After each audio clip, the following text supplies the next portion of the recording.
എൻ്റെ സ്നേഹവന്ദനം. ബൈബിളിൽ കുലീനയായ ഒരു ഭാര്യയെക്കുറിച്ച് എഴുതിയിരിക്കുന്ന ഭാഗങ്ങൾ ഞാൻ നിങ്ങൾക്ക് ഏറെ പ്രസക്തമായതിനാലാണ് ആദ്യം തന്നെ ഈ ചർച്ചയുടെ തുടക്കത്തിൽ തന്നെ അത് പറഞ്ഞു പോയത്. ഒരു നല്ല ഭാര്യയുടെ ഗുണങ്ങൾ വേദപുസ്തകം അധിഷ്ഠിതമായി നമ്മൾ കണ്ടു ഈ സദൃശ്യവാക്യങ്ങളിലൂടെ. ഞാൻ ഒരു ഇലക്ട്രോണിക്സ് എഞ്ചിനീയറാണ്, പിന്നെ കമ്പ്യൂട്ടർ സയൻസിൽ കൂടുതൽ പ്രാവീണ്യം നേടിയ ഒരു വ്യക്തിയാണ്. അപ്പം എനിക്കറിയാവുന്ന ഒരു ഉപകരണം എടുത്തുകൊണ്ട് അതിൻ്റെ ഗുണങ്ങൾ പറഞ്ഞുകൊണ്ട് നമുക്കൊന്ന് സംസാരിക്കാം. നിങ്ങൾക്ക് ഇത് പറയുമ്പം ഞങ്ങൾക്ക് അറിയുന്നതല്ലല്ലോ എന്ന് പറയരുത്. നിങ്ങൾക്ക് എല്ലാവർക്കും അറിയുന്ന ഒരു ഉപകരണം, നിങ്ങളുടെ എല്ലാം കയ്യിലുള്ള ഒരു ഉപകരണം എടുത്തു തന്നെ ഞാൻ തുടങ്ങാം. നമ്മൾ എല്ലാവരും മൊബൈൽ ഫോൺ ഉപയോഗിക്കുന്നവരാണ്. എല്ലാവരും മൊബൈൽ ഫോൺ ഉപയോഗിക്കുന്നുണ്ട്. അപ്പം ഈ മൊബൈൽ ഫോൺ നിങ്ങൾ മേടിക്കുന്ന സമയത്ത് ഒരു ബോക്സിലാണ് അത് വരുന്നത്. ഈ ബോക്സ് തുറന്നു നോക്കിക്കഴിഞ്ഞാൽ അതിൻ്റെ മുകളിലായി ആദ്യം കാണുന്നത് മാനുഫാക്ചറിൻ്റെ മാനുവലാണ്. ഈ മാനുവൽ എന്ന് പറയുമ്പം ഞങ്ങൾ പലതവണ ഞങ്ങൾ ഉപയോഗിക്കുന്നവരാണ്, ഞങ്ങൾക്കിത് അറിയാം, ഞങ്ങൾക്കിത് നോക്കേണ്ടതില്ല എന്ന് പറഞ്ഞ് നമ്മൾ അത് എപ്പോഴും അവഗണിക്കുകയാണ് ചെയ്യാറുള്ളത്. അത് വായിക്കാറില്ല. അതുകൊണ്ട് തന്നെ ഞാൻ പറയട്ടെ, ഈ മൊബൈൽ ഫോൺ, നിങ്ങളുടെ കയ്യിലുള്ള മൊബൈൽ ഫോണിൻ്റെ എത്ര ടെക് സാവി ആയിട്ടുള്ളവരാണെങ്കിലും അതിൻ്റെ 30% മാത്രമേ നിങ്ങളത് ഉപയോഗിക്കുന്നുള്ളൂ എന്നുള്ളതാണ് അതിൻ്റെ സത്യം. കാരണം ഈ മാനുഫാക്ചറർ എഴുതിയ കാര്യങ്ങൾ അതിൻ്റെ മുഴുവൻ ഗുണഗണങ്ങളും പറഞ്ഞിട്ടുള്ളതാണ്. അതിൻ്റെ മുഴുവൻ ഗുണഗണങ്ങളും ഉപയോഗിക്കാൻ വേണ്ടിയാണ്. എന്നാൽ നമ്മളത് വായിക്കാത്തത് കാരണം അതിൻ്റെ ഫുൾ ഫങ്ഷനാലിറ്റി ഉപയോഗിക്കുന്നില്ല. നമ്മൾ പൈസ കൊടുത്ത് മേടിക്കുന്നത് 15,000 രൂപയ്ക്കാണെങ്കിൽ നമ്മളൊരു 5,000 രൂപയുടെ ഉപയോഗം പോലും അതിൽ നിന്ന് ഉപയോഗിക്കുന്നില്ല എന്നുള്ളൊരു സത്യമാണ്. അപ്പം അങ്ങനെയാണെങ്കിൽ നമ്മുടെ സൃഷ്ടാവിൻ്റെ, നമ്മുടെ മേക്കറിൻ്റെ ആ മാനുവൽ നമ്മൾ പൂർണ്ണമായും പലതവണ ആവർത്തി വായിക്കേണ്ടതിൻ്റെ ആവശ്യകതയാണ് ഞാൻ പറയാൻ വരുന്നത്. കാരണം നമ്മുടെ ഓരോരുത്തരും നമ്മുടെ ഡ്രീംസ് അനുസരിച്ച് ജീവിക്കുന്നവരാണ്. നമുക്ക് ഓരോ സ്വപ്നങ്ങളുണ്ട്. ആ സ്വപ്നങ്ങൾ സാക്ഷാത്കരിക്കാൻ വേണ്ടി നമ്മൾ കഷ്ടപ്പെടുന്നു, ജീവിക്കുന്നു. ഒരിക്കലും നമ്മുടെ മേക്കറിൻ്റെ, നമ്മുടെ സൃഷ്ടാവിൻ്റെ നമ്മളെപ്പറ്റിയുള്ള സ്വപ്നങ്ങൾ എന്താണെന്ന് നോക്കില്ല എന്നല്ല, ആ മാനുവൽ നോക്കിയാൽ മാത്രമേ, നിങ്ങൾക്കറിയാം ആ മാനുവൽ എന്താണെന്ന്. സൃഷ്ടാവിൻ്റെ ആ മാനുവൽ മുഴുവനായും പല ആവർത്തിയും നോക്കുമ്പോൾ മാത്രമേ നമ്മുടെ ഒരു ഫുൾ പൊട്ടൻഷ്യൽ, ഒരു പെർഫോമൻസ് നമുക്ക് കാഴ്ചവെക്കാൻ സാധിക്കുകയുള്ളൂ എന്നും, നമ്മുടെ സ്വപ്നങ്ങളിൽ ഒതുങ്ങരുത് എന്നും, നമ്മുടെ സൃഷ്ടാവിൻ്റെ സ്വപ്നങ്ങളാണ് നമ്മുടെ സ്വപ്നങ്ങളെക്കാൾ ഏറെ വലുതെന്നും, അതുകൊണ്ട് ആ സ്വപ്നങ്ങൾക്കൊത്ത് ജീവിക്കാൻ നമുക്ക് കിട്ടിയ നമ്മുടെ സൃഷ്ടാവിൻ്റെ മാനുവലിനെ ഏറെ അഗാധമായി വായിച്ച് പഠിക്കണം എന്നും ഉള്ള ഒരു കാര്യം നിങ്ങളോട് ഞാൻ പറഞ്ഞു തരേണ്ട ആവശ്യമേ ഇല്ല. എന്നാൽ പോലും ഞാൻ അങ്ങ് പറഞ്ഞു എന്നതേ ഉള്ളൂ. ആ ഒരു പരിശ്രമത്തിലൂടെ നമ്മുടെ ഏറ്റവും നല്ലതായുള്ള ഒരു രൂപത്തിലേക്ക് നമുക്ക് മാറാൻ കഴിയുമെന്നുള്ളതാണ് അതിൻ്റെ പ്രത്യേകത. അപ്പം ഈ ബൈബിൾ പഠനത്തെപ്പറ്റി ഞാൻ ആ മാനുവൽ എന്താണെന്ന് പറഞ്ഞില്ല, പക്ഷെ നിങ്ങൾക്ക് അറിയാവുന്നത് തന്നെയാണ്. ആ ബൈബിൾ പഠനം എന്ന് പറയുന്നത്, അതിനെപ്പറ്റി സംസാരിക്കുമ്പോൾ എനിക്ക് പെട്ടെന്ന് മനസ്സിൽ വരുന്ന ഒരു വേദഭാഗ്യം, ഒരുപാട് വിശുദ്ധ മത്തായിയുടെ സുവിശേഷത്തിലും ലൂക്കോസിൻ്റെ സുവിശേഷത്തിലും മാർക്കോസിൻ്റെ സുവിശേഷത്തിലും എല്ലാം കാണുന്ന ഒരു വേദഭാഗമാണ് യേശു പടകിലിരുന്നു കൊണ്ട് ജനക്കൂട്ടത്തോട് സംസാരിക്കുന്ന ആ സംഭവം. അവിടെ അത് ഞാൻ ഉപമിക്കാൻ ശ്രമിക്കുന്നത് സ്ത്രീകളുടെ വിശ്വാസവുമായി ഞാനൊന്ന് പൊരുത്തപ്പെടുത്തി നോക്കുകയാണ് ഈ വേദഭാഗത്തെ. വൈവിധ്യമാർന്ന പ്രതികരണങ്ങൾ നമ്മുടെ ലോകത്ത് സ്ത്രീകളിൽ നിന്ന് നമുക്ക് കാണാൻ കഴിയും വിശ്വാസത്തെപ്പറ്റി. ഒരാളുടെ ആത്മീയ യാത്രയിൽ ഫലപ്രദമായി പരിപോഷിപ്പിക്കുന്നതിന് തുറന്നതും സ്വീകാര്യവുമായ ഒരു ഹൃദയം ഉണ്ടാകേണ്ടതിൻ്റെ പ്രാധാന്യം വ്യക്തമാക്കുന്നതാണ് ഈ വേദഭാഗങ്ങൾ. നമ്മൾ മത്തായിയുടെ സുവിശേഷം 13-ാം അധ്യായം 1 മുതൽ 9 വരെയുള്ള വാക്യങ്ങൾ നോക്കിക്കഴിഞ്ഞാൽ അതിൽ കാണുന്നത്, അന്ന് യേശു വീട്ടിൽ നിന്ന് പുറപ്പെട്ട് കടലിനരികെ ഇരുന്നു. വളരെ പുരുഷാരം അവൻ്റെ അടുക്കൽ വന്നുകൂടുകയാൽ അവൻ പടകിൽ കയറി. പുരുഷാരം കരയിലും ഇരുന്നു. അവൻ അവരോട് പലതും ഉപമകളായി പ്രസ്താവിച്ചു. എന്തെന്നാൽ, വിതയ്ക്കുന്നവൻ വിതപ്പാൻ പുറപ്പെട്ടു. വിത്തുകളിൽ ചിലത് വഴിയരികെ വീണു, പറവകൾ അത് വന്ന് തിന്നുകളഞ്ഞു. ചിലത് പാറപ്പുറത്ത് ഏറെ മണ്ണില്ലാത്ത സ്ഥലത്ത് വീണു, മണ്ണിന് താഴ്ചയില്ലാത്തതിനാൽ ക്ഷണത്തിൽ മുളച്ചു വന്നു. സൂര്യൻ ഉദിച്ചാറെ ചൂട് തട്ടി വേര് ഇല്ലാതായി അത് ഉണങ്ങിപ്പോയി. മറ്റു ചിലത് മുള്ളിനടിയിൽ വീണു, മുള്ള് മുളച്ചു വന്നു, അതിനെ ഞെരുക്കിക്കളഞ്ഞു. മറ്റു ചിലത് നല്ല നിലത്ത് വീണു, 40, 60, 30 മേനിയായി വിളഞ്ഞു എന്നുള്ളൊരു വേദഭാഗമാണ് ആ വരികളിൽ കാണുന്നത്. ജീവിത പശ്ചാത്തലത്തിൽ വിശ്വാസത്തോടുള്ള വ്യത്യസ്ത പ്രതികരണങ്ങളെ പ്രതിനിധാനം ചെയ്യുന്ന 4 വിഭാഗം സ്ത്രീകളെ നമുക്കൊന്നെടുക്കാം. ഇതിൽ ആദ്യത്തെ സ്ത്രീകൾ എന്ന് പറയുന്നത് വളരെ കഠിനമായ ഹൃദയമുള്ളവരാണ്, അടഞ്ഞ മനസ്സുള്ളവരെന്ന് നമ്മൾ പറയും. ഇവർ മുൻകാല അവരുടെ അനുഭവങ്ങൾ കൊണ്ടാകാം, അല്ലെങ്കിൽ വളരെ പക്ഷപാതങ്ങൾ, ഒരു ബയസ് ഒരുപാടുള്ളവരാകാം. അതുകൊണ്ട് തന്നെ അവർ ആത്മീയതയിലേക്ക്, അവരുടെ ഹൃദയം വേദവാക്യങ്ങളിലേക്ക്, ആത്മീയതയിലേക്ക് അവരുടെ ഹൃദയം തുറക്കുകയില്ല. അവരുടെ ഹൃദയത്തെ അടയ്ക്കുന്ന ഒരു സ്ത്രീയെ, അല്ലെ ഒരു വിഭാഗം സ്ത്രീകളെ ഒന്ന് സങ്കല്പിച്ചാട്ടെ. അവർ ദൈവവചനം കേൾക്കുന്നു, പക്ഷേ അവരുടെ ഹൃദയത്തിൽ അത് തുളച്ച് കയറാൻ അനുവദിക്കാതെ ഉടനെ തന്നെ അവർ അത് നിരസിക്കുകയാണ് ചെയ്യുന്നത്. ഈ കൂട്ടർ നമ്മൾ വഴിയരിയിൽ വീണ വിത്തുകളുമായാണ് താരതമ്യം ചെയ്യുന്നത്. ഇനി രണ്ടാമത്തെ കൂട്ടരെ നമുക്കെടുക്കാം. അവർ ആഴമില്ലാത്ത ഹൃദയമുള്ളവരാണ്, ഒരു സ്ഥിരതയുടെ അഭാവമുള്ള കൂട്ടരാണ് രണ്ടാമത്തെ കൂട്ടർ. ഈ കൂട്ടർ എന്താണെന്ന് വെച്ച് കഴിഞ്ഞാൽ, തൻ്റെ വിശ്വാസത്തെക്കുറിച്ച് തുടക്കത്തിൽ വളരെ ഉത്സാഹം കാണിച്ചേക്കാം, എന്നാൽ വെല്ലുവിളികളും വിമർശനങ്ങളുമൊക്കെ നേരിടുമ്പോൾ അവരുടെ വിശ്വാസത്തെ നിലനിർത്താൻ അവർ പാടുപെടുന്നതായി നമുക്ക് കാണാൻ കഴിയും. അവരുടെ വിശ്വാസം നോക്കിക്കഴിഞ്ഞാൽ, ഈ കൂട്ടരുടെ വിശ്വാസം നോക്കിക്കഴിഞ്ഞാൽ അതിന് ആഴമില്ല. സമ്മർദ്ദത്തിൽ അത് വാടിപ്പോകുന്നു. സമ്മർദ്ദത്തിന് അത് വാടിപ്പോകുന്നതിനാൽ ഈ കൂട്ടർ നമ്മൾക്ക് അവരെ പാറപ്പുറത്ത് വീണ വിത്തുകളോട് താരതമ്യം ചെയ്യാൻ സാധിക്കും. ഇനി മൂന്നാമത്തെ കൂട്ടരെന്ന് പറഞ്ഞു കഴിഞ്ഞാൽ, അവരുടെ ഹൃദയം ഒരു വിഭജിച്ച ഹൃദയമാണ്. അവർക്ക് ലോകത്തിലെ ഒരുപാട് ശ്രദ്ധ തിരിക്കലുകളിൽ അവർ ശ്രദ്ധിക്കുന്നു. ഒരുപാട് ഡിസ്ട്രാക്ഷൻസ് അവർക്കുണ്ട്, ഒരുപാട് ഡിസ്ട്രാക്ഷൻസ് എന്ന് പറഞ്ഞാൽ ഈ കൂട്ടരായിട്ടുള്ള സ്ത്രീകൾ അവരുടെ ലൗകിക ആശങ്കകളിൽ മുഴുകുകയും അവർ വ്യത്യസ്ത ഉത്തരവാദിത്തങ്ങൾ ഏറ്റെടുക്കുകയും ഒക്കെ ചെയ്യുന്നുണ്ട്. എന്നാൽ അവർ വിശ്വാസത്തിന് മുൻഗണന നൽകുന്നത് ഒരു വലിയ വെല്ലുവിളിയായി കരുതുന്ന ആൾക്കാരാണ്. അവരുടെ ജീവിതത്തെ, അവരുടെ ആകുലതകളെ, ഭൗതിക മോഹങ്ങളെ, അവരുടെ ആത്മീയ വളർച്ചയെ തടസ്സം നിൽക്കുന്നതായിട്ടാണ് നമുക്ക് കാണാൻ കഴിയുന്നത്. ഇവരെയാണ് നമ്മൾ മുള്ളുകൾക്കിടയിൽ വീണ വിത്തുകളെന്ന് പറയപ്പെടുന്നത്. അവരുടെ ലൗകിക സുഖങ്ങളുടെ പുറകെ പോകുന്നതിനാൽ, അവർ ഡിസ്ട്രാക്റ്റഡ് ആകുന്നതിനാൽ അവർ ദൈവിക കാര്യങ്ങൾ ഉൾക്കൊള്ളാൻ കഴിയാത്തവരായി തീരുന്നു. ഇനി നാലാമത്തെ വിഭാഗം എന്ന് പറയുന്ന സ്ത്രീകളാകട്ടെ, ഒരു തുറന്ന ഹൃദയമുള്ള, അതുപോലെ സ്വീകാര്യവുമായ വേദപഠനങ്ങളിൽ വളരെ ആകാംക്ഷയോടെ സ്വീകരിക്കുന്ന ഒരു കൂട്ടരാണ്. ആഴത്തിൽ ദൈവകാര്യങ്ങൾ വേരൂന്നാൻ അവർ അവസരം നൽകുന്നു എന്നുള്ളതാണ്. ജീവിതത്തിൻ്റെ വെല്ലുവിളികൾക്കിടയിലും അവരവരുടെ വിശ്വാസത്തെ പരിപോഷിപ്പിക്കുകയും അതുപോലെ തന്നെ അതിനെ തഴച്ചു വളരാൻ മറ്റുള്ളവരുമായിട്ടുള്ള സ്നേഹം, അനുകമ്പ, അതുപോലെ ജ്ഞാനം എന്നിവ പങ്കിടാൻ അവരെ പ്രാപ്തരാക്കുകയും ചെയ്യുന്നു എന്നുള്ളതാണ് ഈ കൂട്ടരാണ് നമ്മുടെ നല്ല നിലത്ത് വീണ വിത്തുകൾ. ഈ പൊരുത്തപ്പെടുത്തൽ ഞാൻ സ്ത്രീകളുടെ വിശ്വാസത്തോടുള്ള ഒരു വൈവിധ്യമാർന്ന പ്രതികരണങ്ങളെ പറ്റി ഊന്നി പറയുവാനാണ് ശ്രമിച്ചത്. ഒരാളുടെ ആത്മീയ യാത്രയിൽ അതുകൊണ്ട് തന്നെ അവരുടെ ഏറ്റവും ഫലപ്രദമായി അവരെ പരിപോഷിപ്പിക്കുന്ന തുറന്നതും സ്വീകാര്യമായതുമായ ഒരു ഹൃദയം ഉണ്ടാകേണ്ടതിൻ്റെ പ്രാധാന്യം ഒന്ന് പറയുകയായിരുന്നു. അപ്പം ഈ വേദഭാഗത്തിലെല്ലാം തന്നെ നമ്മൾ കാണുന്നത് വിതയ്ക്കുന്നതനുസരിച്ച് കൊയ്യും എന്നുള്ളതാണ്.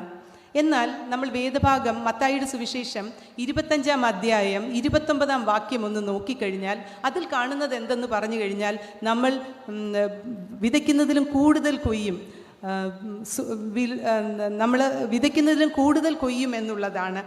അത് പറഞ്ഞാൽ നിങ്ങൾ എങ്ങനെ വിതയ്ക്കുന്നതിനേക്കാൾ കൂടുതൽ കൊയ്യുന്നത് എന്തുകൊണ്ട് എന്ന് ചോദിച്ചു കഴിഞ്ഞാൽ, ബൈബിളിൽ പലയിടത്തും ഗണിതശാസ്ത്രത്തിൻ്റെ ഉപയോഗിച്ച് പല കാര്യങ്ങളും നമുക്ക് മനസ്സിലാക്കാൻ പറ്റും എന്നുള്ളത് ഒരു കാര്യമാണ്.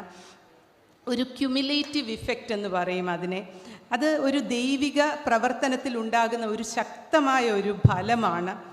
അത് ചെറുതാണെങ്കിലും അതൊരു ദീർഘകാല അടിസ്ഥാനത്തിൽ സംഭവിക്കുന്ന ഒരു കാര്യവുമാണ് ഈ ക്യുമുലേറ്റീവ് ഇഫക്റ്റ് എന്ന് പറയുന്നത്. ഇത് ഞാൻ നിങ്ങൾക്ക് മനസ്സിലാക്കി തരാൻ ഒരു മാന്ത്രിക ചില്ലിക്കാശിൻ്റെ കഥ പറയാം. ഒരു കടങ്കഥയാണ് അത്. ഒരു പൈസ തരികയാണ്, നിങ്ങൾക്ക് ഞാൻ ഒരു പൈസ തരികയാണ്. എന്നിട്ട് പറയുന്നു, ഇത് ഒരു മാസത്തേക്ക് ഇത് ഡബിൾ ചെയ്തുകൊണ്ടേയിരിക്കും, ഇത് ഇരട്ടിയായിക്കൊണ്ടേയിരിക്കും എന്ന് പറഞ്ഞാൽ ഒരു പൈസ രണ്ടാമത്തെ ദിവസം അത് 2 പൈസയാകും, മൂന്നാമത്തെ ദിവസം അത് 4 പൈസയാകും, നാലാമത്തെ ദിവസം അത് 8 പൈസയാകും, ഇങ്ങനെ പോകും. ഇങ്ങനെ ഒരു പൈസ തരാം, അല്ലെങ്കിൽ ഞാൻ നിങ്ങൾക്ക് 1,00,000 രൂപ തരാം എന്ന് പറയുവാണെങ്കിൽ, ഞാനല്ല പറയുന്നത്, ദൈവം പറയുവാണെങ്കിൽ നിങ്ങളത് ഏതിനെയായിരിക്കും സ്വീകരിക്കുന്നത്? നിങ്ങൾ 1 പൈസ സ്വീകരിക്കുമോ? ഇന്ന് കിട്ടുന്ന 1,00,000 രൂപ സ്വീകരിക്കുമോ? 1,00,000 രൂപ സ്വീകരിക്കുമെന്ന് അപ്പം ഞാൻ ഒന്ന് പറയട്ടെ, ഇതിൻ്റെ കണക്ക് പിന്നെ വീട്ടിൽ പോയി ചെയ്താൽ മതി. ഈ 1 പൈസയുടെ മൂല്യം എന്ന് പറയുന്നത് ഇരട്ടിയാകുവാണെങ്കിൽ ഒരു മാസം കൊണ്ട്, ഒരു മാസം 30 ദിവസമാണ് എന്ന് വെച്ച് എടുത്തു കഴിഞ്ഞാൽ ഒരു മാസം കൊണ്ട് ആ രൂപ ആകാൻ പോകുന്നത് 53,68,709 രൂപയാണ്. 53,68,709 രൂപയായാണ് അത് മാറുന്നത്. എന്നാൽ 31 ദിവസമുള്ളൊരു മാസമാണെങ്കിൽ അത് 1 കോടിയിലേറെയാകും എന്നുള്ളതാണ് അതിൻ്റെ വസ്തുത. അപ്പോൾ ഈ മാത്തമാറ്റിക്സ് നിങ്ങൾ ഇപ്പം ഇരുന്ന് പെട്ടെന്ന് ചെയ്യാൻ പറ്റത്തില്ല. കാരണം ഞാൻ അത് എന്താ പറയുക, ഇറങ്ങാൻ നേരം വീട്ടിൽ പറഞ്ഞപ്പോഴും പറഞ്ഞു, കണക്ക് ശരിയാണോ എന്ന് നോക്കണം, തെറ്റ് പറയരുതെന്ന് പറഞ്ഞു. അപ്പം അപ്പം കണക്ക് പെട്ടെന്ന് അങ്ങ് ഇത്രയും ആകുമോ? ഇതാണ് ക്യുമുലേറ്റീവ് ഇഫക്റ്റ്. ഇതാണ് ദൈവത്തിൻ്റെ പ്രവർത്തനത്തിൽ ഉണ്ടാകുന്നത്. നമുക്ക് ഒരിക്കലും അഡിറ്റീവായിട്ടല്ല ദൈവം തരുന്നത്, മൾട്ടിപ്ലിക്കേറ്റീവായിട്ടാണ് കാര്യങ്ങൾ തരുന്നത്. അത് സിമ്പിളായിട്ട് നമ്മുടെ ജീവിതത്തെ ഒന്ന് നോക്കിക്കഴിഞ്ഞാൽ നമുക്ക് ഈ മാത്തമാറ്റിക്സ് ഇപ്പം തൽക്കാലം മാറ്റി വെക്കുക, അത് അറിയില്ലെന്ന് വെക്കുക. നിങ്ങൾ ആരാണെന്ന് നിങ്ങളൊന്ന് മനസ്സിലാക്കി നോക്കിക്കേ. നിങ്ങളുടെ കഴിഞ്ഞ കാലങ്ങൾ നിങ്ങളുടെ മനസ്സിലോട്ട് ഓടി വരും. അവിടെ ഒരു സഞ്ചിതവും സംയുക്തവുമായ ഫലങ്ങൾ മൂലമാണ് നാം ഇന്ന് അനുഭവിക്കുന്ന അനുഗ്രഹങ്ങൾ എന്ന് ആർക്കൊക്കെയാണ് അതല്ല എന്ന് തോന്നുന്നത്? ജീവിതത്തിൽ നമുക്ക് സംയുക്തവും അതുപോലെ തന്നെ സഞ്ചിതവുമായിട്ടാണ് ഫലങ്ങൾ കിട്ടുന്നത്. മാത്സ് അറിയാവുന്നവർക്കറിയാം, അതൊരു അരിത്മെറ്റിക് പ്രോഗ്രഷൻ അല്ല, അതൊരു ജോമെട്രിക് പ്രോഗ്രഷനാണ് എന്നുള്ളത്.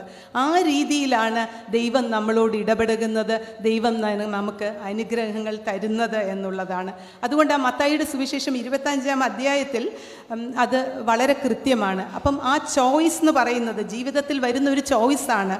തീരുമാനങ്ങൾ നിങ്ങളുടെ വിധിയെ രൂപപ്പെടുത്തുന്നു എന്നുള്ളൊരു സത്യമാണ് ഞാൻ അതിൽ കൂടെ പറയാൻ ഉദ്ദേശിച്ചത്. ദൈനംദിന ജീവിതത്തിൽ നമ്മൾ ചെറിയ ചെറിയ തീരുമാനങ്ങൾ എടുക്കും. ഈ ചെറിയ ചെറിയ തീരുമാനങ്ങൾ എടുക്കുമ്പോൾ ഒന്നിൽ നിങ്ങൾക്ക് ആഗ്രഹിക്കുന്ന ഒരു ജീവിതം കിട്ടും, അല്ലെന്നുണ്ടെങ്കിൽ വളരെ ബുദ്ധിമുട്ടുള്ളൊരു ജീവിതം കിട്ടും. അതുകൊണ്ടാണ് നമ്മുടെ തീരുമാനങ്ങൾ നമ്മൾ ഒരിക്കലും എടുക്കാതെ നമ്മൾ ദൈവത്തെ അങ്ങ് ഏൽപ്പിക്കുന്നത്. കാരണം അവിടെ ഒരു വൈസ് ഡിസിഷൻ നമുക്ക് തീർച്ചയായിട്ടും നമുക്ക് കിട്ടുമെന്നുള്ളത് ഉറപ്പുണ്ട്. ഈ മത്തായിയുടെ സുവിശേഷം 25-ാം അധ്യായം 29-ാം വാക്യം ഒന്നുകൂടെ വ്യക്തമാക്കുന്ന ഒരു ഉദാഹരണം കൂടി ഞാൻ പറയാം. ഈ ഉദാഹരണം എന്ന് പറഞ്ഞാൽ, ചൈനയിൽ ഒരു മുളമരമുണ്ട്, ബാംബൂ ഷൂട്ട്. ഈ മുളയുടെ വിത്തുകൾ പാകിയാണ് അവിടുത്തെ കർഷകർ അത് നട്ടു വളർത്തുന്നത്. അപ്പോൾ അവരത് വിത്തുകൾ പാകിക്കഴിഞ്ഞിട്ട് അതിന് വെള്ളമൊഴിക്കും, ദിവസവും അതിന് വെള്ളമൊഴിക്കും. വർഷത്തിൽ ഒരു 4 പ്രാവശ്യമെങ്കിലും അതിന് വളമിടും, അതുപോലെ മണ്ണ് കിളയ്ക്കും. അപ്പം ഇങ്ങനെ വെള്ളം ദിവസവും നനച്ച് വർഷത്തിൽ 4 പ്രാവശ്യമെങ്കിലും വളമിട്ട് കിളച്ച് ചെയ്യുന്ന ഈ മണ്ണിൽ ഒരു വർഷം കഴിഞ്ഞാലും ഈ വിത്തുകൾക്ക് മുള വരില്ല.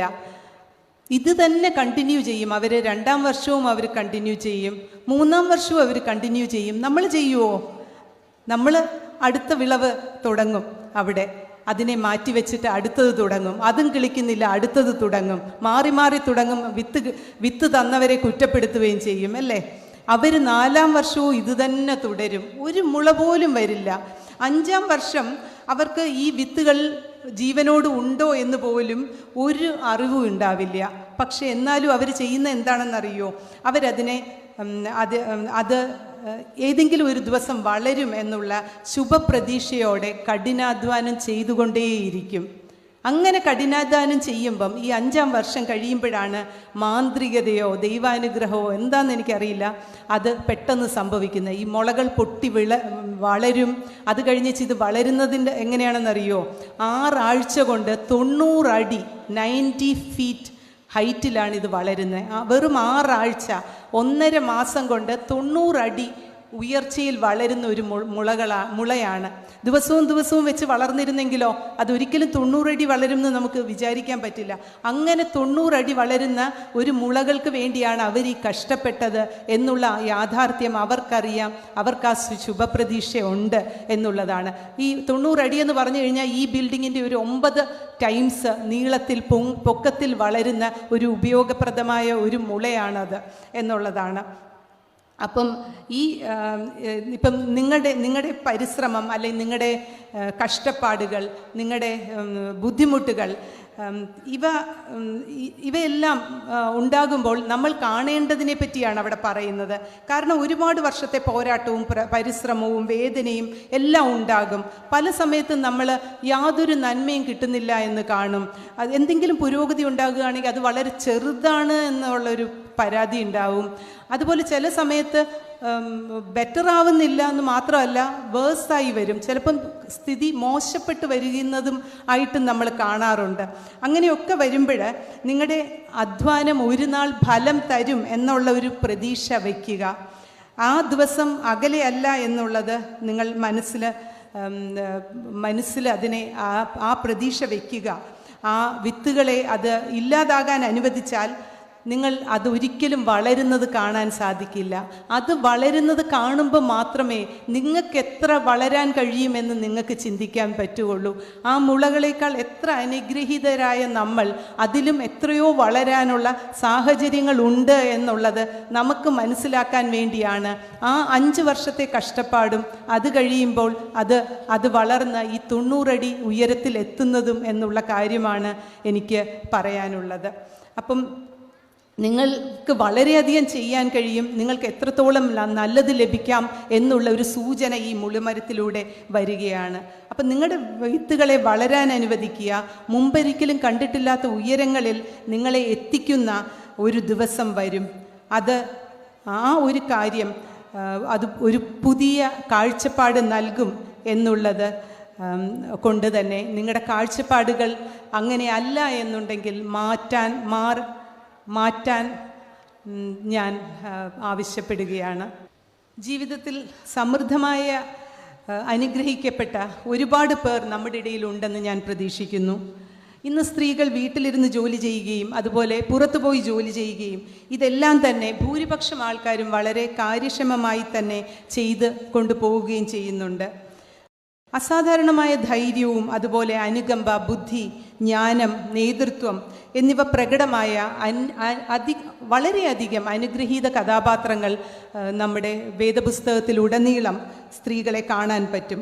ഒരുപാട് പേര് നമ്മുടെ ഇടയിലും ഉണ്ടെന്ന് ഞാൻ വിശ്വസിക്കുന്നു. ദൈവം തൻ്റെ ഉദ്ദേശങ്ങൾ നിറവേറ്റാൻ സ്ത്രീകളെ ഉപയോഗിക്കുന്ന രീതിയെപ്പറ്റി നമുക്ക് അതിലൂടെ പോകുമ്പോൾ വളരെയധികം മതിപ്പ് ഉണ്ടാകുന്നതാണ്. ദൈവം നിങ്ങളെ ഏൽപ്പിച്ചിട്ടുള്ള സ്വാധീന മേഖലകൾ നയിക്കാൻ സാധിക്കുമെന്നുള്ളൊരു വിശ്വാസം നമുക്ക് നേടാനാകും ഇതിലൂടെ. നമ്മുടെ പൂർവികർ ജീവിച്ചിരുന്ന കാലത്തെ വെച്ച് നോക്കുമ്പോൾ നമ്മൾ ഇന്ന് വളരെ അനുഗ്രഹീതമായ ഒരു കാലത്താണ് ജീവിക്കുന്നത്. പ്രത്യേകിച്ച് സ്ത്രീകൾ, അവർക്ക് ധാരാളം അവസരങ്ങളുണ്ട്, അവർക്ക് വളരെയധികം സ്വാതന്ത്ര്യമുണ്ട്, വളരെ കുറഞ്ഞ നിയന്ത്രണങ്ങൾ മാത്രമേ ഉള്ളൂ. അതുപോലെ തന്നെ ഇൻ്റർനെറ്റും മൊബൈൽ ഫോണും സാങ്കേതിക വിദ്യയും സോഷ്യൽ മീഡിയയും ഒക്കെ ഉള്ള സമയത്ത് അവർക്ക് പലപ്പോഴും അവരുടെ കാര്യങ്ങളെല്ലാം വീട്ടിലിരുന്ന് തന്നെ ജോലി ചെയ്യാനുള്ള സാഹചര്യമുണ്ട്. വീട് ജോലിസ്ഥലം എന്നുള്ള ഒരു വിഭജന രേഖ തന്നെ മാഞ്ഞു പോയിട്ടുള്ള ഒരു കാലഘട്ടമാണ് ഇന്ന്. അപ്പം ഈ ഒരു സാഹചര്യത്തിൽ ഞാൻ ഒരു 3 R പറ്റിയും കൂടി സംസാരിക്കാമെന്ന് വിചാരിക്കുന്നു. ഈ R എന്ന് പറയുന്ന ആൽഫബറ്റ് R ആണ്. ആദ്യത്തെ R എന്ന് പറയുന്നത് റിയാലിറ്റിയാണ്. റിയാലിറ്റി അല്ലെങ്കിൽ യാഥാർത്ഥ്യം.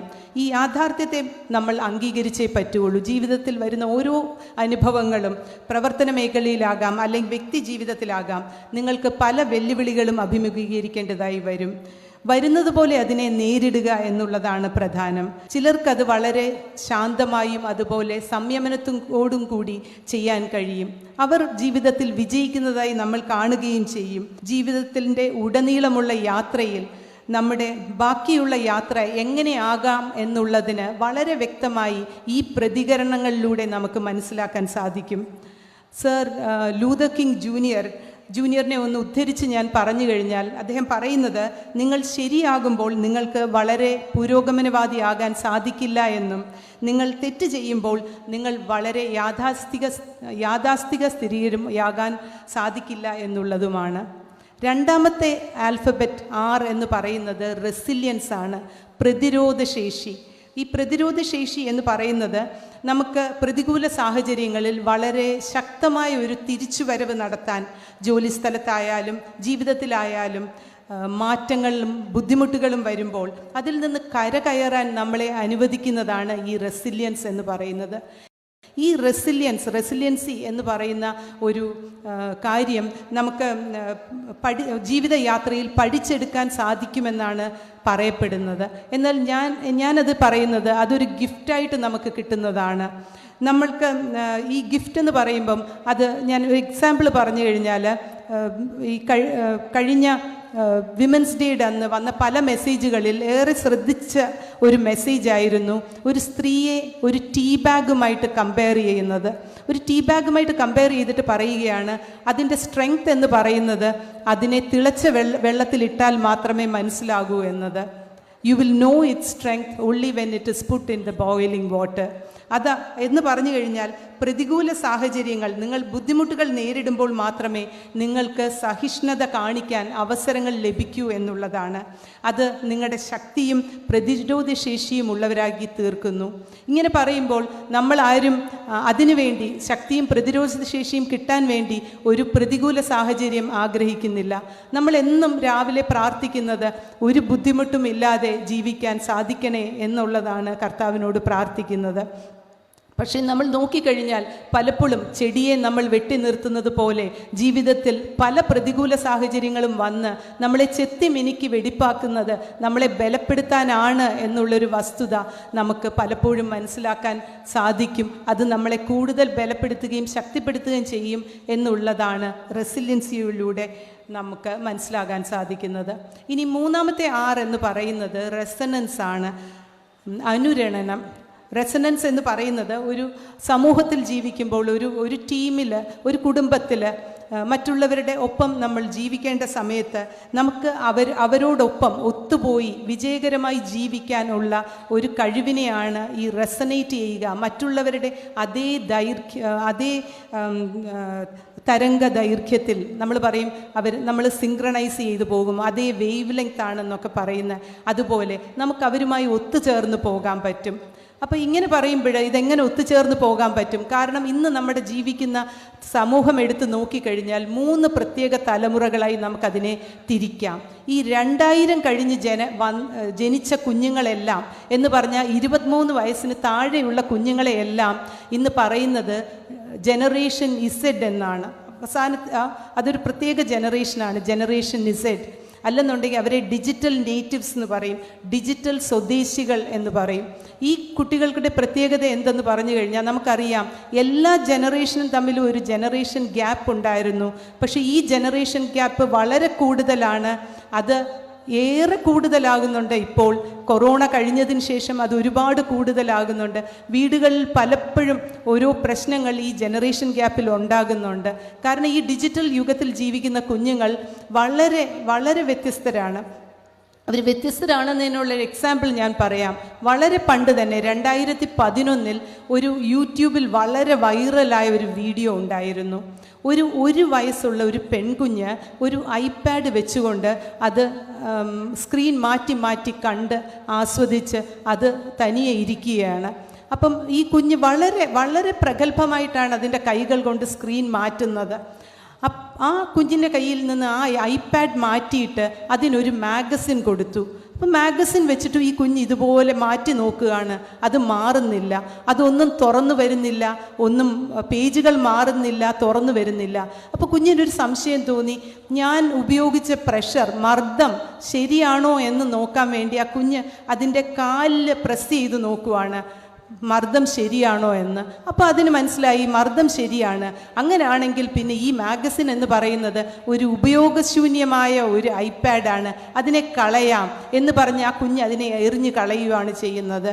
ഇതാണ് നമ്മുടെ കുഞ്ഞുങ്ങൾ എന്നുള്ള ഒരു ബോധ്യം നമ്മൾ ഉൾക്കൊണ്ടാൽ മാത്രമേ നമുക്ക് ഇന്നത്തെ സമൂഹത്തോട് ഒപ്പം റെസനേറ്റ് ചെയ്ത് ജീവിക്കാൻ പറ്റുകയുള്ളൂ.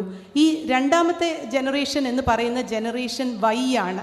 ജനറേഷൻ എക്സിന് തൊട്ട് മുമ്പ് ജനിച്ചവർ, അത് 1980 ശേഷം ജനിച്ചവരാണ്. 80 ശേഷം ജനിച്ചവർ അവർ ഈ ഡിജിറ്റൽ വേൾഡിലോട്ട് ജനിച്ചവരല്ല. ഡിജിറ്റൽ വേൾഡിൽ ജനിച്ചവരെന്ന് പറഞ്ഞു കഴിഞ്ഞാൽ അവരുടെ കയ്യിൽ കിട്ടിയ കളിപ്പാട്ടങ്ങളെല്ലാം തന്നെ ചിരട്ടയും മണ്ണും ഒന്നുമല്ല, പക്ഷേ അപ്പൻ്റെയും അമ്മയുടെയും മൊബൈൽ ഫോണുകളാണ് അവരുടെ കയ്യിൽ കിട്ടിയത്. ആ യുഗത്തിൽ നിന്ന് വ്യത്യസ്തരാണ് മറ്റേവർ. അവർക്ക് കളിക്കാൻ മൊബൈൽ ഫോണൊന്നും കിട്ടിയിട്ടില്ല. 23 വയസ്സിനും ഒരു 40 വയസ്സിനും ഇടയിലുള്ളവർ, 43 വയസ്സിനും ഇടയിലുള്ളവർ, അവർ പക്ഷേ കാലത്തിനൊത്ത് അവർ ഇതെല്ലാം പഠിച്ചെടുക്കുകയും ഇതുമായിട്ട് യോജിച്ച് പോവുകയും ചെയ്യുന്നുണ്ട്. പക്ഷേ അതിനു മുമ്പുള്ള ജനറേഷൻ എന്ന് പറഞ്ഞാൽ 43 വയസ്സിന് മുകളിലുള്ള ജനറേഷൻ, അത് ജനറേഷൻ എക്സ് എന്ന് പറയും. അവരും ഈ ചെറിയ തലമുറയും തമ്മിലാണ് ഏറ്റവും കൂടുതൽ പ്രശ്നങ്ങൾ വരുന്നത്. അവർക്ക് ഒട്ടും മനസ്സിലാകാൻ കഴിയില്ല. അവർക്ക് പല കാര്യങ്ങളും അവർക്ക് ആ ഒരു രീതിയിലോട്ട് അവർക്ക് ടെക്സാവി ആകാൻ പറ്റത്തില്ല. സാങ്കേതിക വിദ്യയുടെ വിദഗ്ധമായിട്ടുള്ള ക്രമീകരണങ്ങളുമായിട്ട് പൊരുത്തപ്പെടാൻ സാധിക്കുകയേയില്ല. അതുകൊണ്ട് തന്നെ എന്താ പറ്റുന്നതെന്ന് വെച്ച് കഴിഞ്ഞാൽ ഇത് ഒരുപാട് കംപ്ലൈൻറ്റുകളാണ്. കുട്ടികളുടെ കംപ്ലൈൻറ്റ് എന്താണെന്ന് അറിയാമോ? കുട്ടികൾ പറയും അവർ സ്കൂളിൽ പോയി കഴിഞ്ഞാൽ, കോളേജിൽ പോയി കഴിഞ്ഞാൽ അവർക്ക് പവർ ഡൗൺ ചെയ്യേണ്ടി വരുന്നു, അവരുടെ ലെവലിൽ നിന്ന് താഴോട്ട് വരേണ്ടി വരുന്നു എന്നാണ് അവർ പറയുന്നത്. അധ്യാപകർക്ക് അവരുടെ ലെവലിനൊപ്പം എത്താൻ പറ്റുന്നില്ല. വീട്ടിൽ വന്നാലോ, വീട്ടിൽ അവർ ഇത് വെച്ച് പഠിക്കുകയായിരിക്കും. ഇത് തുറന്ന് നോക്കുമ്പം അവരോട് പറയും, നീ ഇതടച്ചു വെച്ചിട്ട് ബുക്ക് പോയി പഠിക്കുക എന്ന് പറയും. വളരെ ബുദ്ധിമുട്ടാണ് ഇന്നത്തെ കാലത്തെ കുട്ടികൾക്ക് ബുക്ക് നോക്കി പഠിക്കാൻ. അത് നമുക്ക് മനസ്സിലാവില്ല. നമ്മൾ ഈ മൊബൈൽ ഫോൺ എടുത്തു വെച്ചിട്ട് ഒരു കാര്യം വായിക്കുമ്പോൾ നമുക്ക് എത്ര ബുദ്ധിമുട്ടാണോ അതുപോലെ തന്നെ അവർക്ക് ബുദ്ധിമുട്ടാണ് ഈ ടെക്സ്റ്റ് ബുക്ക് നോക്കി പഠിക്കാൻ എന്നുള്ള ഒരു കാര്യം നിങ്ങൾ അമ്മമാരും അമ്മച്ചിമാരും ഒക്കെ മനസ്സിലാക്കി കഴിഞ്ഞാൽ വീട്ടിൽ പ്രശ്നങ്ങളില്ലാതെ പോകാൻ പറ്റും. കാരണം വീട്ടിൽ എന്നും വഴക്ക് ഇതിനാണ്. പക്ഷെ എന്ന് പറയുമ്പോഴും കുഞ്ഞുങ്ങളത് പഠിത്തത്തിന് മാത്രമാണോ ഉപയോഗിക്കുന്നതെന്ന് വ്യക്തമായി നോക്കണം. കാരണം ചതികുഴികളെ പറ്റി എല്ലാവർക്കും അറിവുള്ളതാണ്. അപ്പോൾ ആ ഒരു കാര്യം നിങ്ങളുടെ ഉത്തരവാദിത്വമാണ്, അത് ശ്രദ്ധിക്കണം. പക്ഷേ അല്ലാതെ ഈ ഒരു കമ്മ്യൂണിക്കേഷൻ ഗ്യാപ്പിൻ്റെ പേരിൽ എന്നും പ്രശ്നങ്ങൾ ഉണ്ടാകുന്ന, ഓരോ തലമുറയും അങ്ങോട്ടും ഇങ്ങോട്ടും പരാതി പറയുന്ന ഒരു സാഹചര്യം എത്രയും നമുക്ക് അവോയ്ഡ് ചെയ്യാൻ പറ്റുമോ അത് അത്രയും നല്ലതായിരിക്കും. അതുകൊണ്ടുണ്ടാകുന്ന സമ്മർദ്ദങ്ങൾ ഒരുപാട് കംപ്ലയിൻറ്റ്സ് നമുക്ക് കേൾക്കാൻ കഴിയുന്നുണ്ട്. പേരൻസ് കുട്ടികളെ പറ്റി പറയും, കുട്ടികൾ പേരൻസിനെ പറ്റി പറയും, കുട്ടികൾ ടീച്ചേഴ്സിനെ പറ്റി പറയും, ടീച്ചേഴ്സ് കുട്ടികളെ കുറ്റം പറയും. ഇത് എല്ലാം കൂടെ കേൾക്കുമ്പം നമുക്ക് മനസ്സിലാവുന്ന ഒരു കാര്യമുണ്ട്, വളരെ സിമ്പിളായിട്ടുള്ളൊരു കാര്യം. മൊത്തത്തിൽ ഈ കുറ്റങ്ങൾ അങ്ങോട്ടും ഇങ്ങോട്ടും പറയുമ്പോൾ നമുക്ക് എന്താ സംഭവിക്കുന്നതെന്ന് വെച്ചാൽ ഒരുപാട് സ്ട്രെസ് ഉണ്ടാകും. ഈ സ്ട്രെസ്സ് കാരണം നമ്മുടെ കോൺഫിഡൻസ് തന്നെ ഇല്ലാതാകും. ഒരു ആത്മവിശ്വാസത്തിൻ്റെ ഗുളിക എല്ലാവർക്കും അറിയാവുന്നതാണ്. എന്നാലും അതിൽ കെമിക്കൽസ് ഒന്നും തന്നെ ഇല്ല, പാർശ്വഫലങ്ങൾ തന്നെ ഇല്ല, അതുപോലെ അതിന് വിലയുമില്ല, ഫ്രീ ആണ്. ഏതാണ് ആ ഗുളിക? ബൈബിളിൽ പറയുന്നുണ്ട് വളരെ കൃത്യമായിട്ട്. സദൃശ്യവാക്യം 17:22 വാക്യത്തിൽ പറയുന്നത്, A cheerful heart is A good medicine എന്നൊരു വാക്ക് പറയുന്നുണ്ട്. അത് പറഞ്ഞു കഴിഞ്ഞാൽ പ്രസന്നതയുള്ള ഹൃദയം ഒരു ഔഷധം പോലെ നന്മ ചെയ്യുന്നു എന്നുള്ളതാണ്. അതാണ് ബെസ്റ്റ് മെഡിസിൻ. ഈ ഒരു വാക്യം പ്രോവർബ്സ് 17 ചാപ്റ്റർ 17 22 വാക്യം, ഈ ഒരു വാക്യം നിങ്ങളെ അനുഗ്രഹിക്കുകയും അതുപോലെ ദൈവത്തിൻ്റെ ദാനമായി തന്ന ജീവിതത്തെ പൂർണ്ണമായും ജീവിക്കാൻ വെല്ലുവിളിക്കുകയും ചെയ്യുന്നതാണ്. ഒരു പ്രസന്നമായ ഹൃദയമുള്ളവർ എങ്ങനെയുള്ളവരായിരിക്കണം? അവർക്ക് ഏറ്റവും വേണ്ടത് നന്ദിയാണ്. നന്ദിയുള്ളവരായിരിക്കണം. ഗ്രാറ്റിറ്റ്യൂഡ്. നമ്മളോട് ചെറിയ കാര്യങ്ങളാണെ പോലും നമ്മളെ സഹായിച്ചവരോട് നമ്മൾ നന്ദിയുള്ളവരായിരിക്കണം. അത് പറയുമ്പോൾ നമ്മൾ സഹായിച്ചവരെ നമ്മൾ മറന്നു കളയണം. കാരണം അവരിൽ ചിലർ നമ്മളോട് നന്ദി കാണിക്കും, ചിലർ നമ്മളോട് നന്ദി കാണിക്കത്തില്ല. അപ്പോൾ അത് ഓർത്തുകൊണ്ടിരുന്നാൽ നമുക്ക് പിന്നെയും നമ്മുടെ പ്രസന്നതയുള്ള ഹൃദയം ഇല്ലാതായി പോകും. അതുകൊണ്ട് ഗ്രാറ്റിറ്റ്യൂഡ് എന്ന് പറയുന്നത്, നന്ദി എന്ന് പറയുന്നത് നമുക്ക് അങ്ങോട്ട് മാത്രമേ പാടുള്ളൂ. ഇങ്ങോട്ട് പ്രതീക്ഷിക്കാതിരുന്നാൽ നമ്മൾ പ്രസന്നവതരായിരിക്കും. രണ്ടാമത്തെ കാര്യം എന്ന് പറയുന്നത് ബഹുമാനം വേണം. ഒരുപാട് മറ്റുള്ളവരെ ബഹുമാനിക്കാൻ കഴിയണം. പ്രായത്തിന് അതീതമായി, അവരുടെ സാഹചര്യങ്ങൾക്ക് അതീതമായി, അവരുടെ പൊസിഷനുകൾക്ക് അതീതമായി ഒരു ബഹുമാന്യം അന്യോന്യം കൊടുക്കാൻ നമുക്ക് സാധിച്ചാൽ നമ്മൾ ഏതൊരു സാഹചര്യത്തിലും പ്രസന്നവതരായി നമുക്ക് മുന്നോട്ട് പോകാൻ സാധിക്കും എന്നുള്ളതാണ് ഒരു സത്യം. അതുപോലെ ഒരു അഭിനന്ദനങ്ങൾ കൊടുക്കാൻ വളരെ ഉദാരമതികളാകുക. കോംപ്ലിമെൻ്റ് ചെയ്യാൻ വളരെ ലിബറലായിട്ട് നമ്മൾ ഏതൊരു നല്ലത് കണ്ടാലും പെട്ടെന്ന് പറയണം, അവരോട് പറയണം നല്ലതാണ് എന്നുള്ളത്. അത് അവർക്ക് മാത്രമല്ല സന്തോഷം തരുന്നത്, അവർ സന്തോഷിച്ച് ചിരിക്കുമ്പോൾ നമുക്കും ഒരുപാട് സന്തോഷം കിട്ടുമെന്നുള്ളത് കൊണ്ട് അത് ചെയ്താൽ നമ്മൾ പ്രസന്നതയുള്ള ഒരു ഹൃദയമുള്ളവരായി തീരും. അതുപോലെ ചൈതന്യവും സന്തോഷവും എപ്പോഴും നിലനിർത്തി പോരുക. അതുപോലെ സന്തോഷത്തോടെ ദാനം ചെയ്യാൻ കഴിവുള്ളവരായിരിക്കുക. എന്ത് കൊടുത്താലും അത് സന്തോഷത്തോടെ കൊടുക്കുകയും കൈ നിറയെ കൊടുക്കുകയും ചെയ്യാൻ സാധിക്കണം. അതുപോലെ പിന്നെ ഉള്ള രണ്ട് കാര്യങ്ങൾ, പിരിമുറുക്കങ്ങൾ പൂർണ്ണമായും അവോയ്ഡ് ചെയ്യുക. Let go of the stresses. രണ്ടാമത്തത് let go of the grudges എന്ന് പറഞ്ഞു കഴിഞ്ഞാൽ വിരോധം പൂർണ്ണമായും വെടിയണം എന്നുള്ളതാണ്. ഇത് എളുപ്പം പറയാൻ കഴിയുമല്ലേ? ഇത് ഈസി സെഡ് ദാൻ ഡൺ ആണ്. എളുപ്പം പറയുന്നു, പക്ഷെ ചെയ്യാൻ പറ്റുന്ന കാര്യമേ അല്ല. നമ്മളെ വളരെ ബുദ്ധിമുട്ടിപ്പിച്ചവരെ അവരോട് ക്ഷമിക്കണമെന്ന് പറയുമ്പോൾ പലപ്പോഴും നമുക്ക് ബുദ്ധിമുട്ടുള്ള കാര്യമാണ്. പക്ഷെ ഈ ബുദ്ധിമുട്ട് പോകും. എപ്പോഴാണെന്നറിയാവോ? നമ്മളിത് ചെയ്യുന്നത് ആർക്കും വേണ്ടിയല്ല. ഇത് നമ്മൾ ചെയ്യുന്നത് മറ്റാർക്കും വേണ്ടിയല്ല, നമ്മുടെ സ്വയം പരിചരണത്തിൻ്റെ ഭാഗമാണ്. കാരണം ഇത് വെച്ചാൽ മാത്രമേ നമ്മൾക്ക് പ്രസന്നതയുള്ള ഹൃദയമുണ്ടാകുകയുള്ളൂ. ഈ പ്രസന്നതയുള്ള ഹൃദയമുണ്ടായാൽ മാത്രമേ നമ്മൾ ആരോഗ്യവാന്മാരായി ഇരിക്കുകയുള്ളൂ. ഇങ്ങനെ ആരോഗ്യമായി ഇരിക്കുന്നത് പ്രസന്നതയുള്ളൊരു ഹൃദയമാണെന്നും അതാണ് ഏറ്റവും നല്ല മെഡിസിൻ എന്നും പറയുന്ന വേദവാക്യം അതിനപ്പുറം ഒന്നുമില്ലല്ലോ. അതുകൊണ്ട് നമ്മൾ അതും കൂടെ പ്രാക്ടീസ് ചെയ്ത് ഒരു പ്രസന്നവതരായി ഇരിക്കുക. ഇത് ഞാൻ പറയുമ്പോൾ ഞാൻ എക്സാമ്പിൾ പറയാം. 1967 ബോസ്റ്റൺ മാരത്തൺ ആദ്യമായി ഓടി എത്തിയ ഒരു വനിതയുണ്ട്. അവരുടെ പേരാണ് കാതറിൻ സ്വിറ്റ്സർ എന്ന്. അവർ ഈ മാരത്തണിൽ അന്ന് സ്ത്രീകളെ അനുവദിക്കില്ലായിരുന്നു. അപ്പോൾ അവർ രജിസ്റ്റർ ചെയ്തു. 1967 56 വർഷങ്ങൾക്ക് മുമ്പ് അവർ രജിസ്റ്റർ ചെയ്തപ്പം അവരുടെ സർനെയിം മാത്രമേ ഉപയോഗിച്ചുള്ളൂ. സ്വിറ്റ്സർ എന്ന് ഉപയോഗിച്ച് അവർ രജിസ്റ്റർ ചെയ്തു. അത് കഴിഞ്ഞ് ഓടാൻ തുടങ്ങിയപ്പോൾ അതിൻ്റെ ഓർഗനൈസേഴ്സ്, ഭാരവാഹികൾക്ക് മനസ്സിലായി ഒരു അയോഗ്യയായ ഒരു വ്യക്തി ഓടുന്നു എന്ന്. കാരണം സ്ത്രീകൾ അയോഗ്യരാണ്. അപ്പം ഇവർ ഓടാൻ തുടങ്ങിയപ്പോൾ ഈ ഒഫീഷ്യൽസ് ഓടി വന്ന് ഇവരെ ഗ്രാബ് ചെയ്യാൻ നോക്കി. എന്നിട്ട് അത് പറ്റിയില്ല. ഇവർ മുമ്പോട്ട് തന്നെ ഓടിയപ്പം അവരുടെ തിരിച്ചറിയൽ നമ്പർ വലിച്ചു കീറാൻ ശ്രമിച്ചു. പക്ഷെ ഇവർ കുതിച്ച് മുന്നോട്ട് പോയി. അതുമാത്രമല്ല, ഇവരുടെ കൂടെ ഉണ്ടായിരുന്ന കുറച്ച് മെയിൽ ഫ്രണ്ട്സ് ഉണ്ടായിരുന്നു. അവർ ഈ ഒഫീഷ്യൽസിനെ സ്റ്റോപ്പ് ചെയ്തു. അവരെ മുന്നോട്ട് പോകാൻ അനുവദിക്കാൻ അവരോട് പറയുകയും ചെയ്തു. അങ്ങനെ മുന്നോട്ട് പോയി വിജയിച്ച ആദ്യത്തെ വനിത, ആദ്യത്തെ ഒരു മാരത്തൺ ഓടി സ്ത്രീകൾക്ക് അന്ന് ചെയ്യാൻ പാടില്ലാത്തൊരു കാര്യം ചെയ്ത ഒരു വനിതയാണ് കാതറിൻ സ്വിറ്റ്സർ.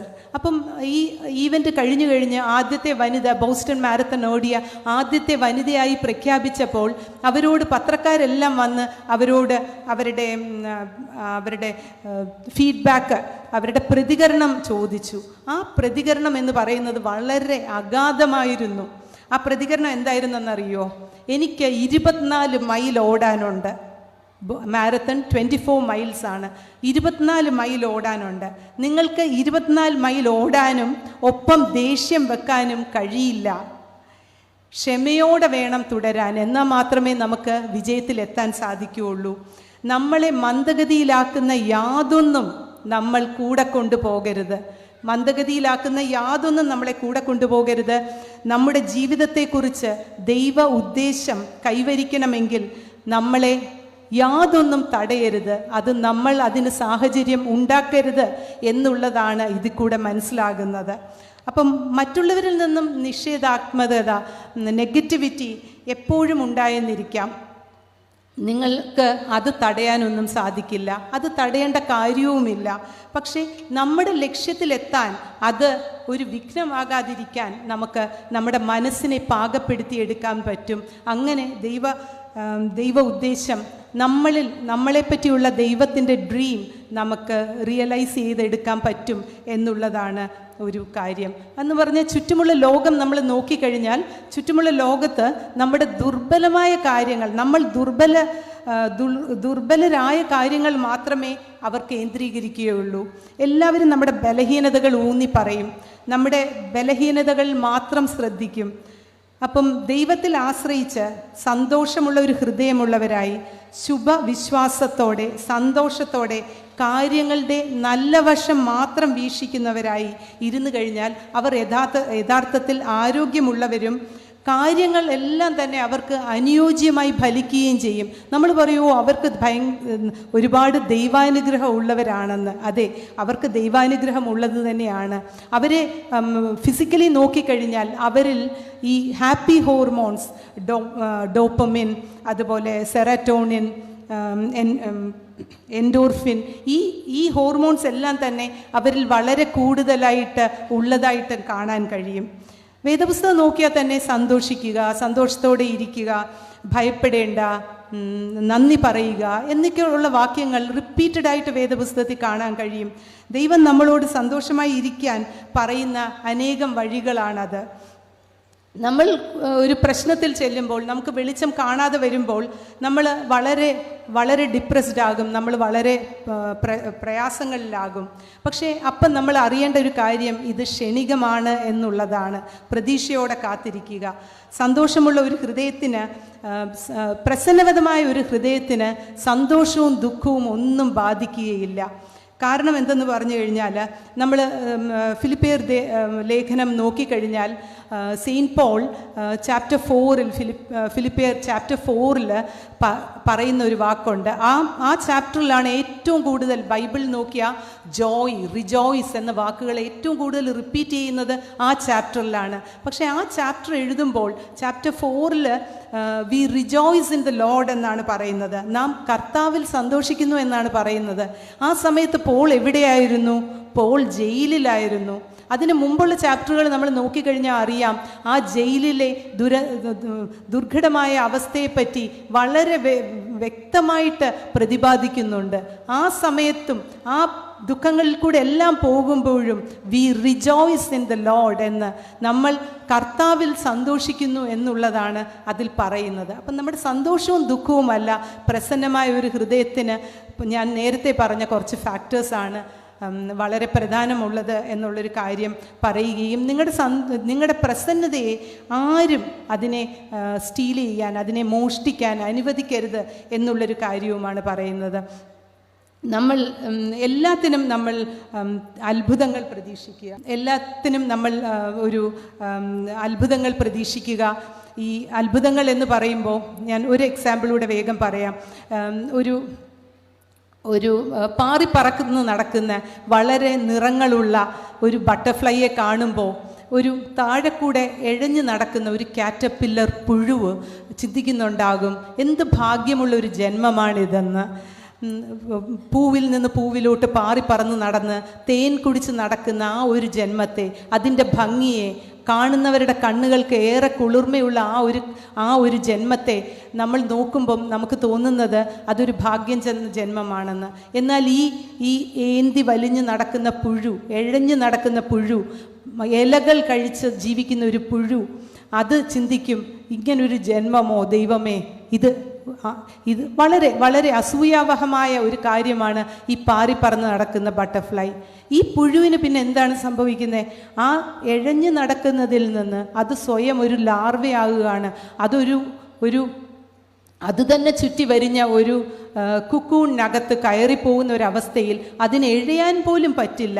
എത്ര മോശപ്പെട്ട ഒരു സാഹചര്യമാണ് അതിന് വരുന്നത്. അവിടെയും അത് പ്രതീക്ഷ കൈവിടാതെ ഒരു ചെറിയ ഹോൾ അതിലുണ്ടാക്കി അതിലൂടെ പുറത്തു വരാൻ ശ്രമിക്കുന്ന ആ ഒരു പ്രക്രിയയിലൂടെ അതിൻ്റെ ദേഹത്തെ അമിതമായുള്ള ആഹാര പദാർത്ഥങ്ങളും ഫ്ലൂയിഡ്സും അതിൻ്റെ ചിറകുകളിലേക്ക് ഒഴുകുകയും ചിറകുകൾ ബലപ്പെടുകയും ദേഹം ശോഷിക്കുകയും അതിന് പറന്നുയരാൻ പറ്റുകയും ഈ പച്ച നിറത്തിലിരുന്ന പുഴു വളരെ വർണ്ണശബലമായ ഒരു ജീവിയായി തീരുകയും ചെയ്യുന്നത് നമുക്ക് കാണുന്നുണ്ട്. അത് കാണിക്കുന്നത് ദൈവത്തിൻ്റെ ആ ഒരു നമ്മളിൽ ഉണ്ടാക്കാൻ പറ്റുന്ന ഒരു ട്രാൻസ്ഫോർമേഷനെ പറ്റിയാണ്. നമ്മൾ പലപ്പോഴും അധ്യാപകരായിട്ടുള്ളവർക്കറിയാം, പലപ്പോഴും ക്ലാസ്സിൽ ഇരിക്കുന്ന കുട്ടികളെ പറ്റി നമ്മൾ പറയാം, അവനൊരു മണ്ടനാണ്, അവൻ ഒന്നും ആകില്ല, അവൻ രക്ഷപ്പെടില്ല എന്ന് പറയുന്ന അധ്യാപകരുണ്ട്, മാതാപിതാക്കളും ഉണ്ട്. അത് ദൈവത്തിൻ്റെ പദ്ധതിയാണ്. നമുക്കതേപ്പറ്റി ഒന്നും പറയാൻ പറ്റില്ല. ഒരു പുഴുവിനെ, ഒരു ചിറക് പോലുമില്ലാത്ത, ഒരു വർണ്ണങ്ങളുമില്ലാത്ത ഒരു പുഴുവിനെ ഒരു ബട്ടർഫ്ലൈ ആക്കാൻ കഴിയുന്ന ദൈവത്തിന് ഒരു കുട്ടിയിൽ എന്തൊക്കെ അത്ഭുതങ്ങൾ കാണിക്കാൻ പറ്റുമെന്നുള്ളത് ഞാൻ ജീവിതത്തിൽ കണ്ടിട്ടുണ്ട്. ഒരുപാട് കുട്ടികളെ, ഒരുപാട് തഴയപ്പെട്ട കുട്ടികളെ, വളരെ വിജയത്തിലെത്തിയ കുട്ടികളെ കാണുമ്പോൾ നമുക്ക് ദൈവത്തിൻ്റെ ആ ഒരു ട്രാൻസ്ഫോർമേഷനെ പറ്റി വളരെ വ്യക്തമായിട്ട് മനസ്സിലാക്കാൻ പറ്റും. അതുകൊണ്ട് എല്ലായിടത്തും അത്ഭുതങ്ങൾ പ്രതീക്ഷിക്കുക, അത്ഭുതങ്ങൾ നമുക്ക് കാണാൻ സാധിക്കും എന്നുള്ളതാണ് സത്യം. പരിമല തിരുമേനിയുടെ അനുഗ്രഹം എല്ലാ കൊച്ചമ്മമാർക്കും അവരുടെ കുടുംബത്തിനും അതുപോലെ നാടിനും ഉണ്ടാകട്ടെ എന്ന് നമുക്ക് പ്രാർത്ഥിക്കാം. അവരുടെ പരിമല തിരുമേനിയുടെ 121 ഓർമ്മ പെരുന്നാളിൻ്റെ പശ്ചാത്തലത്തിൽ അനുഗ്രഹങ്ങൾക്കായി ആദരപൂർവ്വം നമുക്ക് പരിമല തിരുമേനിയോട് അഭ്യർത്ഥിക്കാം. നമ്മളെ നയിക്കുന്ന പരിമല തിരുമേനിയുടെ ദൈവികമായ സാന്നിധ്യം ഓർത്തുകൊണ്ട് ഞങ്ങൾ ആദരവോടുകൂടി തല കുനിക്കുന്നു. അങ്ങയുടെ സ്നേഹത്തിൻ്റെയും അനുകമ്പയുടെയും ജ്ഞാനത്തിൻ്റെയും ഒരു പാരമ്പര്യം ഞങ്ങൾ അനുദിനം പ്രചോദനമേൽക്കുന്നു. അങ്ങയുടെ നന്മ, സഹിഷ്ണുത, വിനയം എന്നിവ, ഈ സദ്ഗുണങ്ങൾ ഞങ്ങൾക്ക് അവകാശമായി ലഭിക്കാൻ ഞങ്ങൾ താഴ്മയോടെ അങ്ങയുടെ അനുഗ്രഹങ്ങൾക്കായി തേടുന്നു. ഞങ്ങളെ കാത്തു സൂക്ഷിക്കുകയും പരിശീലിപ്പിക്കുകയും ചെയ്ത മൂല്യങ്ങൾ ഉയർത്തിപ്പിടിക്കാൻ ഞങ്ങൾക്ക് ശക്തി നൽകണമേ. അങ്ങയുടെ ദിവ്യമായ മധ്യസ്ഥത ഞങ്ങളുടെ ജീവിതങ്ങളെയും കുടുംബങ്ങളെയും സമൂഹങ്ങളെയും അനുഗ്രഹിക്കുമാറാകണമേ. അങ്ങയുടെ പവിത്രമായ ജീവിതത്തെ ഞങ്ങൾ അനുസ്മരിക്കുന്ന വേളയിൽ അങ്ങയുടെ അനുഗ്രഹങ്ങൾ ഞങ്ങളുടെ മേൽ വർഷിക്കണമെന്ന് ഞങ്ങൾ ആത്മാർത്ഥമായി അഭ്യർത്ഥിക്കുന്നു. അങ്ങയുടെ ഭൗതികമായ ജീവിതകാലത്ത് അങ്ങ് ചെയ്തതുപോലെ ഞങ്ങളെ നയിക്കുകയും സംരക്ഷിക്കുകയും നീതിയുള്ള പാതകളിൽ ഞങ്ങളെ നയിക്കുകയും ചെയ്യുമാറാകണമേ. അങ്ങയുടെ വിശുദ്ധ നാമത്തിൽ ഞങ്ങൾ പ്രാർത്ഥനകൾ അർപ്പിക്കുകയും ഞങ്ങളുടെ നിത്യമായ അനുഗ്രഹങ്ങൾ തേടുകയും ചെയ്യട്ടെ.